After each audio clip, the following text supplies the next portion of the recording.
মুসলমান যদি 5 ওয়াক্ত নামাজ পড়া শুরু করে, সুন্নতি জীবন যাপন শুরু করে, পৃথিবী ইসরায়েল না, ইসরায়েলের মতো 50টা শক্তিশালী দেশ মুসলমানদেরকে তাকাবেই না। আপনি বলতেছেন যে যুদ্ধ করে জিতবেন, জিতেন, ইনশাআল্লাহ জিতবে, সত্যই জিতবে, সত্যের বিজয় হবে।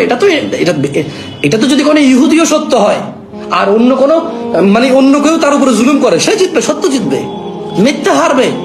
মিথ্যার পক্ষে যেই থাকুক সেই হারবে, সেই মিথ্যুক।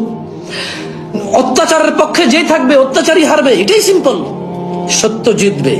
সত্য যদি সমসাময়িকের জন্য পরাজিত হয়, ওটাকে পরাজয় বলবে না, এটা হবে দুর্বলতা, কিন্তু এটা আবার সবল হয়ে উঠবে। সত্যই জিতবে। This is true, this is true.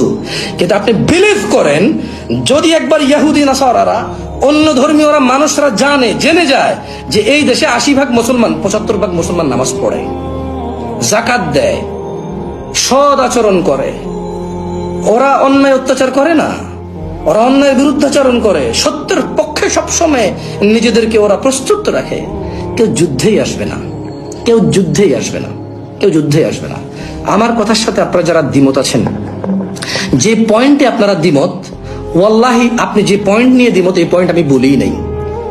আপনার যে পয়েন্টে দ্বিমত, হয়তো আমার সেম পয়েন্টে আমি হয়তো দ্বিমতই থাকবো। আমি আমার পয়েন্ট অফ ভিউ থেকে বলছি, দয়া করে আমার কথাগুলোকে আপনি আপনার পয়েন্ট অফ ভিউতে বুঝে নিয়ে নেগেটিভ কমেন্ট না করার অনুরোধ রইল। কারণ আমি একান্ত আমার পয়েন্ট অফ ভিউ থেকে বলেছি। আপনি যদি কিছু বলার থাকে, আপনি আপনার ফেসবুকে যে আপনার পয়েন্ট অফ ভিউ বলেন, সমস্যা নেই।